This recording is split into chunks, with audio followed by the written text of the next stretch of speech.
Eu convido você a meditar comigo em um fato que afeta a sua vida, a minha, de todos nós.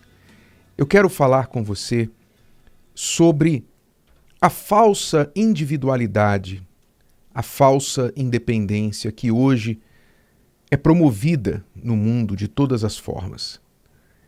A ideia de que você pode viver sozinho, que você tem que ser mais você, que você é o tudo que você precisa e de mais ninguém.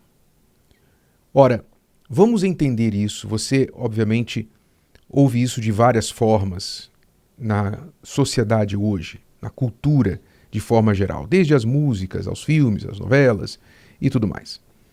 Então, isso entrou até na igreja. Na verdade, hoje existe um movimento dos desigrejados, ou seja, aqueles que estão pensando, eu não preciso da igreja, porque eu só preciso de mim mesmo e de Deus. Não é? Soa bonito o discurso, mas vamos avaliar isso à luz da palavra de Deus. Muito bem. Vamos voltar ao início. Você acha que o homem foi criado para viver só ou viver em sociedade?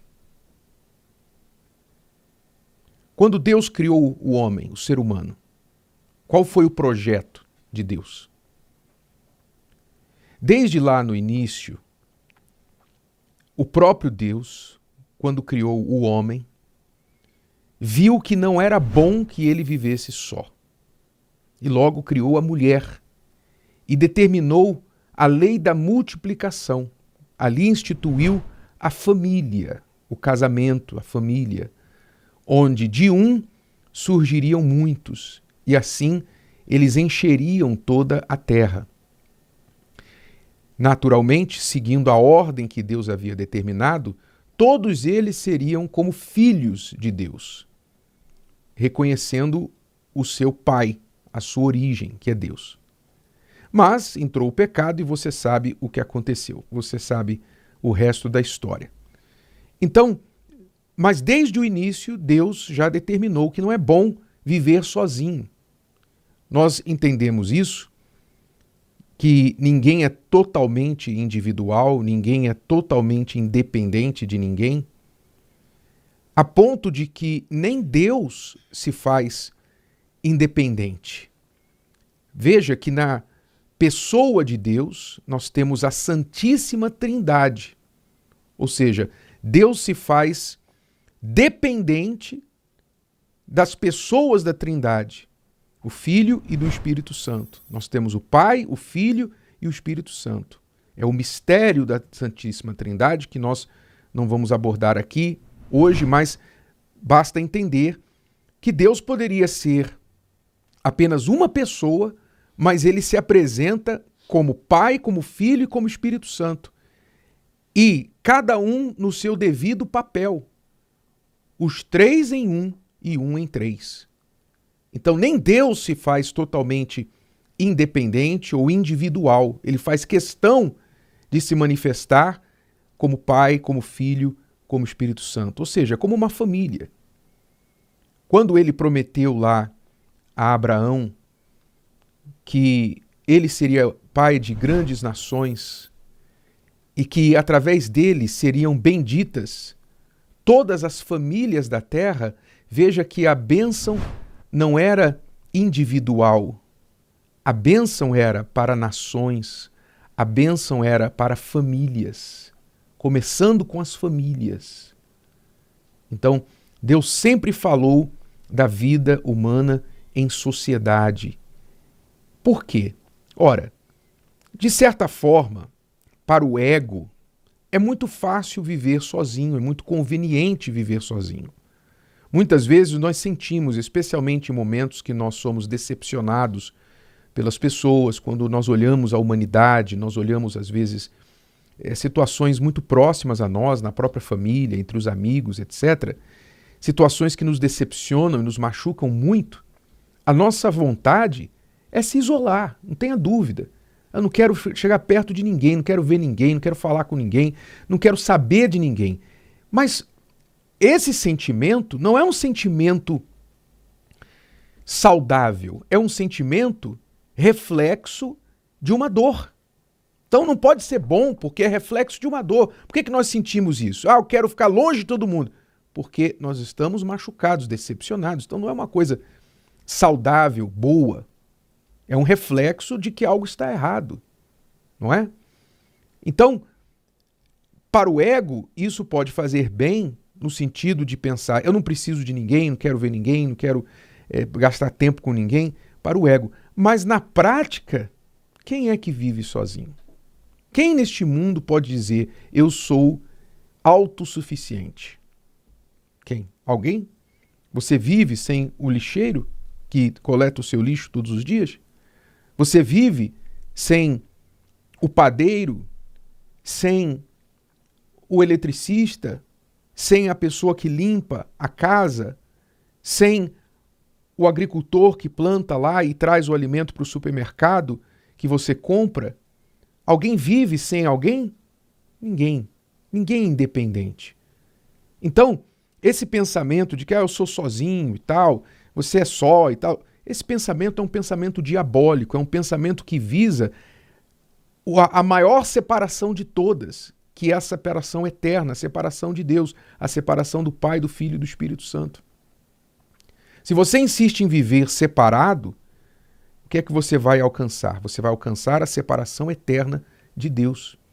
Porque você vai se encher de si mesmo, de ego, você vai se encher de orgulho, e quanto mais esses sentimentos tomam conta de você, menos você tem de Deus. Você vai criar, na verdade, a sua própria imagem como o seu Deus. Porque você vai se achar autossuficiente. E isso é uma mentira, pois ninguém pode sê-lo. Então, quando o mundo insiste em dizer que você tem que ser sozinho, ser individual e não se preocupar com ninguém, entenda que você está sendo alvo de uma mensagem diabólica.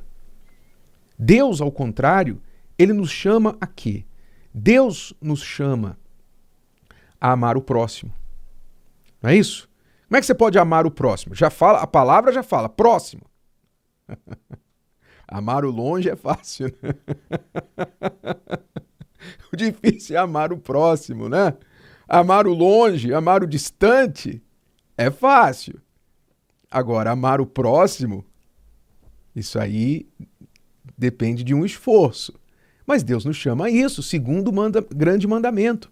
Amar a Deus acima de todas as coisas e o segundo, amar o teu próximo como a ti mesmo. Então, Deus nos chama a ter o próximo, estar próximo das pessoas. Por mais que nós tenhamos pessoas que às vezes nos tratam mal, que são desagradáveis e etc., como nós também, os outros podem falar o mesmo a nosso respeito em muitas situações. Mas esse é o desafio da fé. Deus nos desafia, nesses relacionamentos, a sermos melhores. Quando você se relaciona com uma pessoa, o que é que você tem que aprender? Você tem que aprender a perdoar, você tem que aprender a se regular, né? Regular o seu comportamento, porque se você sai xingando todo mundo, maltratando todo mundo, você acaba com seus relacionamentos. Então você tem que aprender a se regular, regular as suas emoções, você tem que aprender a respeitar, não é? Compartilhar, dividir. Você tem que aprender muitos atributos divinos. Perdão, compartilhar, respeitar. Que atributos são esses? São atributos divinos que você só pode praticar com quem? Com outras pessoas. Você não pode praticar sozinho. Então o inferno é essa individualidade. O inferno é esse egoísmo. Essa falsa autossuficiência que o mal prega para muitas pessoas e muitos incautos têm caído nessa história. Como eu disse, inclusive pessoas da igreja, que porque talvez se decepcionaram ali na igreja, como é comum, você vai se decepcionar na igreja e você vai se decepcionar em qualquer lugar, não é? Eu fico às vezes me perguntando assim, quando eu ouço alguém dizer, alguém da igreja fala assim, eu vou embora, eu sofri injustiça e tal, eu não concordo com isso, não concordo com aquilo, eu vou embora, vou deixar a igreja. Eu fico sempre me perguntando assim, você vai para onde? Me diga onde é esse lugar que você vai sempre concordar com tudo, que nunca vai ter injustiça. Depois você me avisa, não é? Me avisa, porque injustiça existe no mundo, existe na igreja, Pessoas difíceis existem em todos os lugares, inclusive você. Você é uma das pessoas difíceis que está saindo da igreja. Você está saindo da igreja porque você é difícil. Não estou dizendo que a igreja é perfeita, mas você é um dos problemas da igreja. Então, mas o mal promove esse pensamento de que eu não preciso de ninguém, eu só preciso de Deus e tal, eu cultuo a Deus na minha casa e etc. Mas isso não condiz com a palavra de Deus. Veja, a Bíblia ensina que a salvação é individual, cada um responde pela sua própria alma. Mas todo o trabalho do Evangelho, toda a mensagem do Evangelho, ela é coletiva. Quando Jesus esteve aqui, estabeleceu a sua igreja, ele uniu discípulos, ele reuniu os discípulos. E ele deu uma ordem que o Evangelho fosse espalhado. Eu te pergunto, aquela ordem que Jesus disse assim, ide por todo o mundo e pregai o Evangelho a toda criatura, aquela ordem do ide e pregar o Evangelho a todos, pode ser cumprida por algum indivíduo? É possível um único indivíduo cumprir aquela ordem? Ou somente a igreja organizada com os discípulos, multiplicando forças, multiplicando esforços, é que pode cumprir esse mandado? Então nunca um único indivíduo pode cumprir o ID. Pode ser o bilionário que for, não vai conseguir cumprir o ID. Ele precisa de outras pessoas, porque a igreja é um corpo. A igreja é um corpo. E nós estamos vendo isso, a diferença disso, especialmente agora, nesse momento da tragédia no Rio Grande do Sul. Veja, em questão de dias, a igreja, não só a Universal, outras igrejas também, a igreja, quer dizer, o corpo de Jesus, se mobilizou com uma rapidez, com uma generosidade, com um alcance que nenhum grupo governamental ou privado pôde alcançar. Quer dizer, veja o poder corporativo da igreja. O poder corporativo da igreja ultrapassa em muito o poder individual. E é isso que o diabo teme. Por isso ele sempre trabalha para dividir. A estratégia do diabo sempre foi dividir, ainda que ele não se permite dividir nem no inferno. Jesus disse, se Satanás expulsasse Satanás, em breve não haveria mais reino do inferno. Né? Jesus falou sobre isso, que a casa dividida não prevalece. O diabo sabe disso. Então nem o diabo se divide, mas ele trabalha a mensagem para que as pessoas se dividam. Família, casal, sociedade, preto com branco, rico com pobre, homossexual com hétero, evangélico, católico, evangélicos e evangélicos, e esquerda e direita. Ele vai trabalhando o quê? Para colocar uma divisão no meio das pessoas, porque a velha estratégia ainda funciona, dividir para conquistar. Então, meu amigo, minha amiga, se você quer ser de Deus, se você quiser estar alinhado com Deus, combata isso. Não seja manipulado por essa mensagem. Aprenda a primeiro se unir com Deus, seja um com Deus, busque o Espírito de Deus para estar em você. Segundo, procure estar reunido com cristãos na igreja, seja qual for a igreja, desde que ela pratique a palavra de Deus. Procure uma igreja onde você possa somar e não veja ali picuinhas, não fique ali vendo picuinhas. Procure cada um fazer a sua parte, pois desde os discípulos, desde os 12 apóstolos, até a igreja primitiva de Pedro, Paulo e João, e até os dias de hoje, igreja sempre teve problema. Onde há gente, há problema.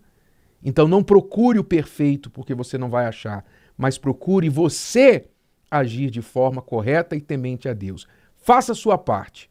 Una a sua fé com a fé de outras pessoas, e isso de forma organizada através da igreja, porque corporativamente nós somos mais fortes. E assim você vai estar do lado de Deus e não do lado de Satanás. Se o vídeo de hoje te ajudou, você conhece alguém que vai ser ajudado por essa mensagem, passe adiante. E se você ainda não inscreveu aqui no canal, inscreva-se agora. Até a próxima.